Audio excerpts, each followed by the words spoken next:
Happy 110th anniversary po sa lahat ng mga kapatid sa iba't ibang panig ng daigdig. At patuloy po ninyo kaming samahan sa special episode na ito ng programang Ang Iglesia ni Cristo.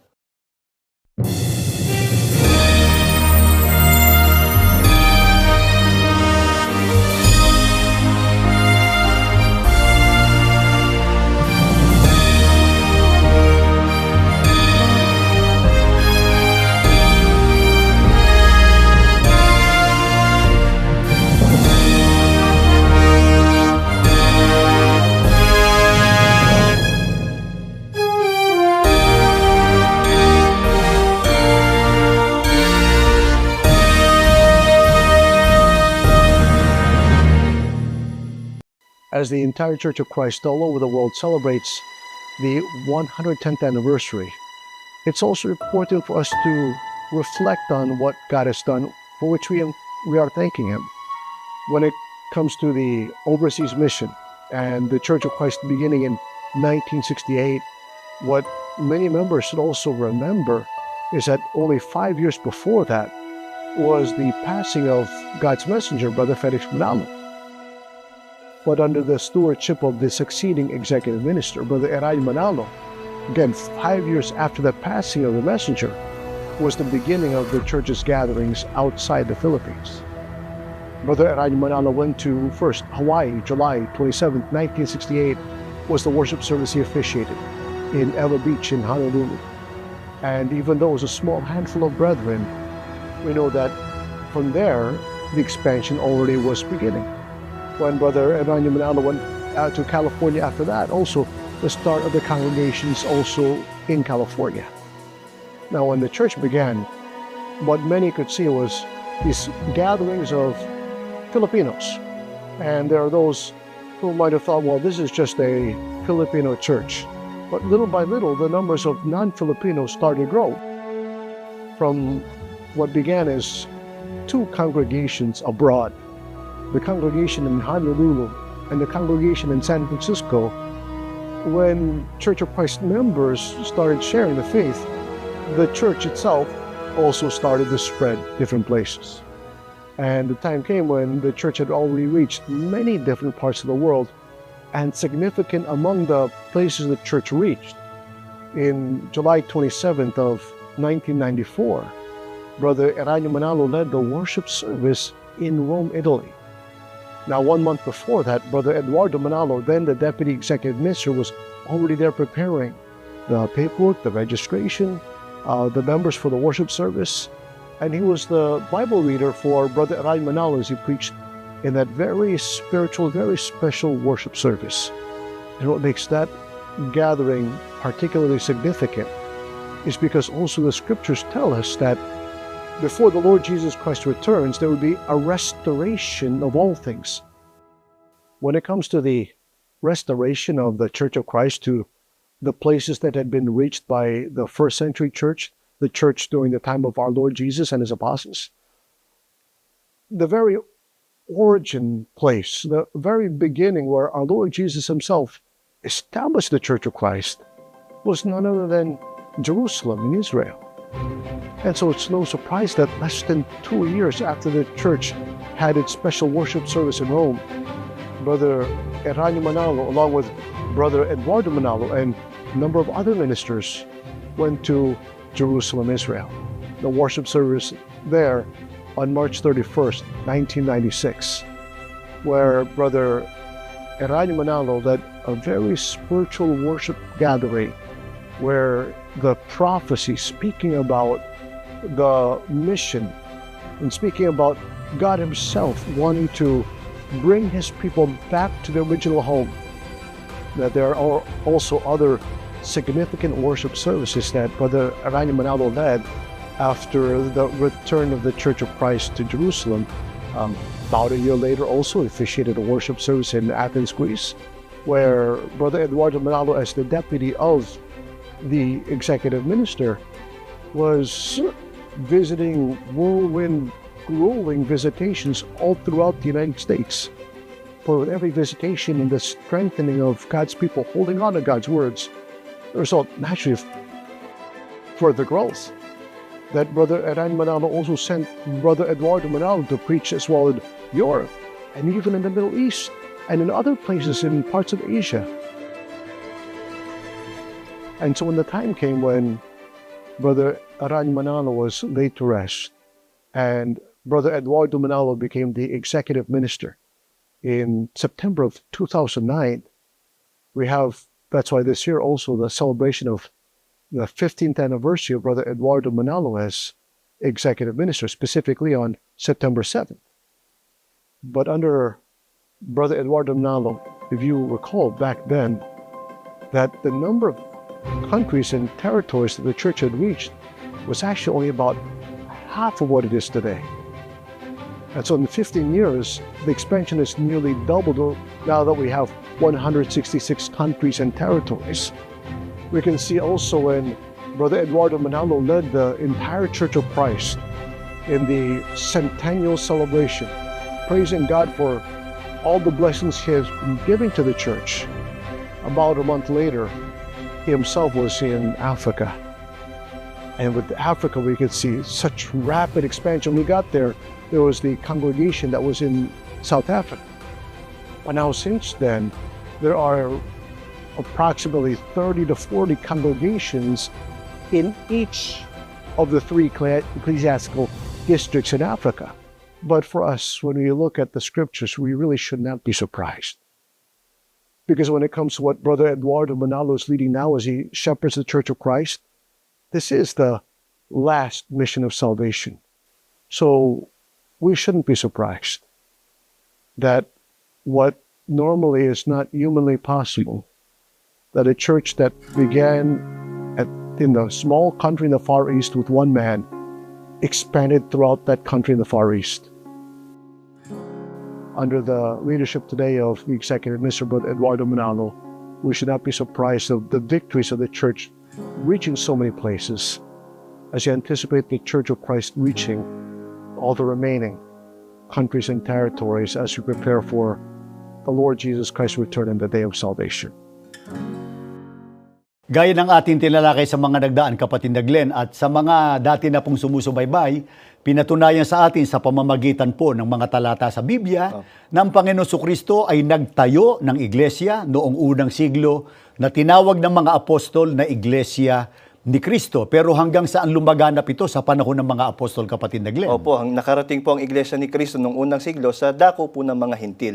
Pero ang nangyari, pagkamatay ng mga apostol, ano ang kasaysayan na sinapit ng unang iglesia? Opo, may naganap po na pagtalikod sa pananampalataya o pagtalikod dun sa aral na itinuro ng Panginoong Jesucristo at ng mga apostol. Kaya yung iglesia o organisasyon, bagamat hindi nawala, Opo. pero wala na sa uri Opo. ng tunay na relihiyon o tunay na iglesia. Opo. At tinalakay din natin, nang matalikod yun, ipinagpauna po, mga kaibigan, ng ating Panginoon Jesucristo ang muling pagkakaroon ng iglesia, kung saan naman lilitaw ay dito sa malayong silangan o sa bansang Pilipinas. Opo. Pero kapatid na Glenn, gaya ng nalalaman mo, hanggang saan na nakarating ang Iglesia ni Cristo na lumitaw dito sa bansang Pilipinas? Opo, ang Iglesia ni Cristo, gaya po ng sana napanood po at napansin po ng mga nakasubaybay po sa atin, nakarating na po sa iba't ibang panig po ng daigdig sa panahon po natin ngayon.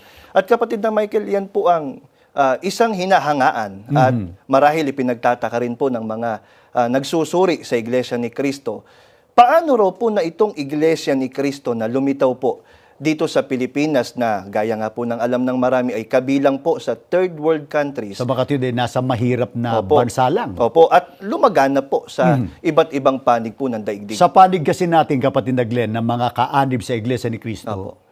malinaw sa atin, sinasampalatayan na natin na ang nangyaring ito sa Iglesia ni Cristo na paglaganap sa iba't ibang panig ng daigdig ay patotoo ng Panginoon Diyos at yan ay nakasulat sa Biblia sa pamamagitan po ng mga biblical prophecy o paunang pahayag ng ating Panginoon Diyos. At yan ay mababasa natin dito po sa Aklat ng Isayas. Ang babasahin po naming salin ng Biblia ay James Moffat Translation, Isaiah 59:19. Ililiwat na rin po natin sa wikang Pilipino. Ganito ang ating mababasa.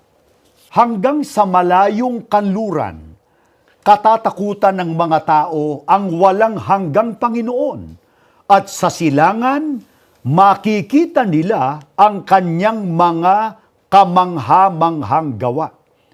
Kapatid na Glenn, alinsunod sa talatang ating binasa, kapag ka nakita na ang kamangha-manghang gawa Opo.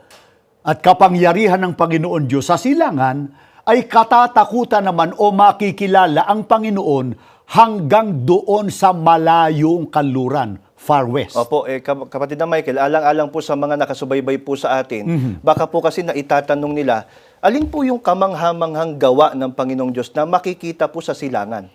Ito ang Iglesia ni Cristo o relihiyon na ating kinabibilangan na nagsimula po, mga kaibigan, sa malayong silangan o dito po sa bansang Pilipinas. At ayon po sa hula, ay makararating nga ito hanggang sa malayong kanluran. Kapatid na Michael, gaya po na naitatanong din ng mga nagsusuri po sa Iglesia ni Cristo, natupad din po ba ang ipinagpauna o itinakda ng Panginoong Diyos na mga dako na malalaganapan o mararating ng Iglesia ni Cristo na nagsimula po dito sa Pilipinas? Natupad, kapatid na Glenn, gaya ng nalalaman mo rin. Opo. At mga kaibigan, nakarating po ito sa iba't ibang estado or far west ng Amerika. Ang ilan po sa mga estadong ito, batay po dito sa World Almanac, sa page 88, ito po ang aklat na aming babasahin.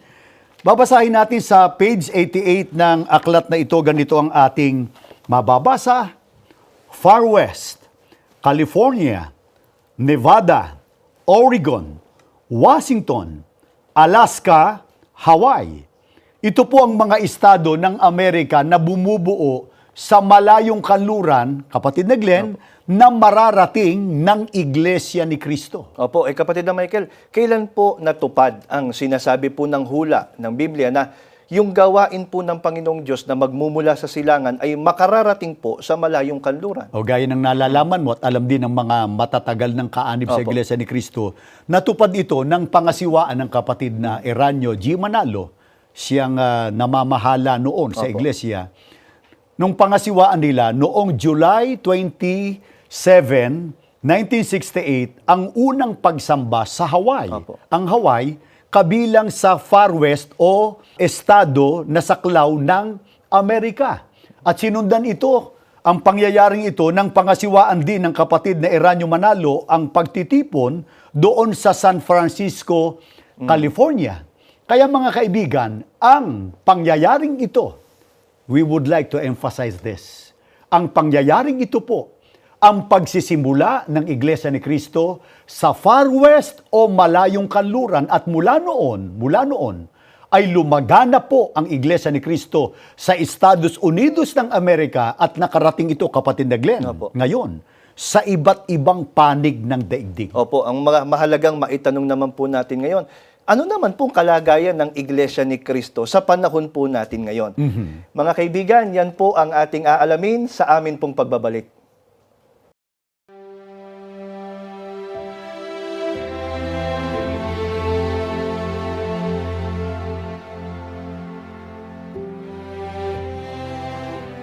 Sa isang kaanib sa Iglesia ni Cristo, ang Hulyo 27 ay lubhang makahulugan.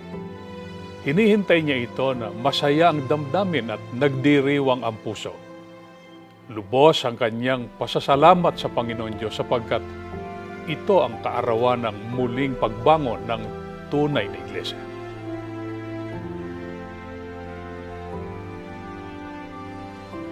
Ang mga kaanib sa Iglesia ni Cristo, saan mang panig ng daigdig ay hindi nahahadlangan ng iba't ibang mga sitwasyon ng buhay sa pagdalo sa mga pagtitipon o pagsamba.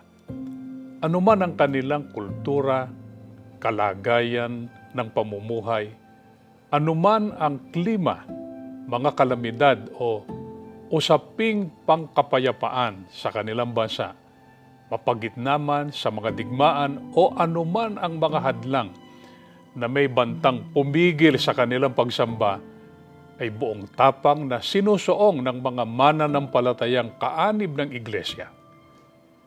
Maging ang nakamamatay na sakit, ang COVID-19, ay hindi nakahadlang sa mga pagsamba. Sa katunayan, maagap ang tagapamahalang pangkalahatan ng Iglesia ni Cristo, ang kapatid na Eduardo V. Manalo, dahil bago pa sumapit ang pandemya, naigayak na ang Iglesia sa paggamit ng makabagong teknolohiya, ang video conferencing. Kaya naman nakarating sa bawat tahanan ng mga kaanib ang mga aral ng Diyos na tinanggap nila sa bawat pagsamba. Hanggang sa sumapit ang sandali na makabalik ang mga pagsamba sa mga gusaling sambahan. Ang patuloy na pagdami ng mga umaanib sa Iglesia ni Cristo ay bunga ng pinaalam o pinaigting na gawaing pagpapalaganap ng mga aral ng Diyos. Kaya tuloy-tuloy ang malalaking pamamahayag ng mga salita ng Diyos sa mga gusaling sambahan at sa mga hayag na dako saan mang panig ng daigdig. Pinag-ibayo pa ang mga kilusan ngayon sa pagpapalaganap ng Iglesia ni Cristo gamit ang iba't ibang mass media platforms tulad ng Latalaing Pasugo o God's Message at mga pulyeto na ipinalilimba gamit ang iba't ibang dialekto at lengguwahe. Nakapasok din sa bawat tahanan ng mga inaanyayahan ng mga programang panrelihiyon ng Iglesia ni Cristo sa magitan ng radyo, telebisyon at internet. Nagbunga ito ng pagbobautismo sa mga umaanib sa Iglesia ni Cristo, nakabilang sa iba't ibang lahi at nasyonalidad na nagmula naman sa iba't ibang bansa at teritoryo. Ang hindi maikakailang presensya ng Iglesia ni Cristo sa pamamagitan ng malalaking gusaling sambahan, mga naglalakihang estruktura at edifisyo sa mga lungsod, bayan at kahit sa kanayunan, at maging sa iba't ibang panig ng daigdig ay katuparan ng mga pangako ng Diyos sa gawaing ito. Walang tigil at masasabing sabay-sabay ang pagpapatayo ng mga gusaling sambahan. Sa katunayan, mula lamang Enero sa taong ito, na italaga na sa Panginoon Diyos ang 57 na gusaling sambahan. Mula naman ng mamahala sa Iglesia ni Cristo ang kapatid na Eduardo Manalo noong 2009 ay 4,004 ang mga naitindig at naipaayos na mga gusaling sambahan. Marami rin sa mga nagsarang simbahan ng ibang mga relihiyon ang nabili ng Iglesia at isinaayos upang magamit na gusaling sambahan ng Iglesia ni Cristo. Ang lahat po ng gusaling sambahan ng Iglesia ni Cristo sa buong mundo ay naipatatayo ng Iglesia mula sa mga kusang loob na handog na ipinagkakaloob ng mga kaanib sa panahon ng mga pagsamba. Isa pang kahayagan ng tagumpay ng Iglesia ang pagdami ng mga nagmiministro na magiging katuwang o katulong ng pamamahala sa pagmamalasakit sa mga kaanib sa Iglesia. Libo-libo ngayon ang mga ministro sa buong mundo at may halos 7,000 pa na nag-aaral ngayon sa Iglesia ni Cristo School for Ministers at mga extension nito. Ang mga ministro sa Iglesia ay katuwang sa pagpapalaganap ng tunay na ebanghelyo, katiwala sa patuloy na lumalaking kawan. Sa taon pa lamang na ito ay 54 na ang bilang ng mga naordinang ministro at mula nang mamahala ang kapatid na Eduardo Manalo ay 4,878 na ang kabuang bilang ng mga naordinana na maging katuwang ng pamamahala sa pangunguna sa iba't ibang gawain sa loob ng Iglesia. Ngayong 2024 ay ipinagdiriwang ang 110 anibersaryo ng Iglesia ni Cristo. Sabay-sabay na ipinagpapasalamat sa Panginoon Diyos ng mga kaanib sa Iglesia ni Cristo ang lahat ng kaluwalhatian at pagtatagumpay na tinatamasa ng Iglesia saan mang panig ng daigdig. Patunay lamang na ang Diyos ang tunay na sumasama sa Iglesyang ito mula pa nung una. Kaya nararapat lamang na ipagdiwang ang mahalagang araw na ito. Happy anniversary sa lahat ng mga kaanib sa Iglesia ni Cristo. Nagbabalik po ang programang Ang Iglesia ni Cristo. Mga kaibigan, ang napanood po natin ay ang kalagayan ng Iglesia ni Cristo at ang mga tagumpay na tinatamasa po nito ngayon. Kapatid na Michael, sino pong sinasampalatayanan natin na mga kaanib sa Iglesia ni Cristo na may gawa po ng lahat ng ito? Matibay ang ating pananalig at pananampalataya na ang lahat ng nangyaring ito sa Iglesia, sa kanyang kabuuan, ay gawa ng makapangyarihang kamay ng Panginoon Diyos at katuparan ng kanyang pangako sa sugo Opo. na nagsimula ng gawain, ang kapatid na Felix Manalo, at sa bunga ng kanyang gawain na sinimulan dito sa bansang Pilipinas. Kaya ganito po ang pahayag sa Biblia, sa Isaias po 41:9 hanggang 10 at 20, ganito ang maliwanag nating mababasa. Ikaw na aking hinawakan mula sa mga wakas ng lupa. At tinawag kita mula sa mga sulok niyaon at pinagsabihan kita, ikaw ay aking lingkod, aking pinili ka at hindi kita itinakwil. Huwag kang matakot sapagkat ako'y sumasa iyo. Huwag kang manlupaypay sapagkat ako'y iyong Diyos. Aking palalakasin ka, oo, aking tutulungan ka, oo, aking aalalayan ka, ng kanang kamay ng aking katwiran, upang sila'y makakita at makaalam at makagunita, at makatalos na magkakasama, na ginawa ito ng kamay ng Panginoon at nilikha ng banal ng Israel. Gaya ng ating tinalakay sa mga nagdaang episode, kapatid na Glenn, at mga kaibigan po namin, ito po ay hula o paunang pahayag ng Panginoon Diyos tungkol sa kanyang sugo na tatawagin niya sa panahon ng mga wakas ng lupa. Ang panahong mga wakas ng lupa ay yung panahon bago dumating ang wakas ng lupa o ang katapusan ng sanglibutan. Kaya ito po ay natupad sa gawain ng kapatid na Felix Manalo at sa Iglesia ni Cristo, kapatid na Glenn, na lumitaw dito sa bansang Pilipinas, bansang nasa Far East, sa panahon noong 1914. Mga kaibigan, sinasampalatayanan po namin na ang lahat ng mga tagumpay na ito ng Iglesia ni Cristo ay hindi po nagawa sa ganang sarili namin at ng mga kaanib nito, kundi gaya ng nalalaman mo, kapatid na Glenn, batay sa talatang ating binasa, ginawa ng kamay ng Panginoon. Opo, kaya nga po kapatid na Michael at mga kapatid po namin sa Iglesia ni Cristo, ibinabalik natin ang lahat ng kapurihan sa ating Panginoong Diyos. Dahil po dito, kapatid na Michael, ano po ang patuloy na sinisikap ng pamamahala na matupad po ng mga kaanib sa Iglesia ni Cristo para maihatid ang Iglesia sa kaligtasan?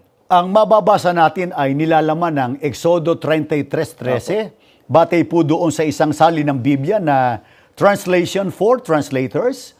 Ganito ang ating mababasa sa wikang Pilipino na po. Kaya ngayon, kung tunay kang nasisiyahan sa akin, hinihiling ko sa iyo, sabihin mo sa akin ang mga bagay na iyong pinapanukalang gawin upang mas makilala kita at patuloy na makapagbigay kasiyahan sa iyo. Kaya sa lahat po ng mga kapatid sa Iglesia ni Cristo na inabot ng palatuntunang ito, nakasalukuyan kayong nasa iba't ibang panig po ng daigdig, hindi po matatapos sa ika-110 anibersaryo ng Iglesia ang pagbibigay kasiyahan natin sa ating Panginoon Diyos.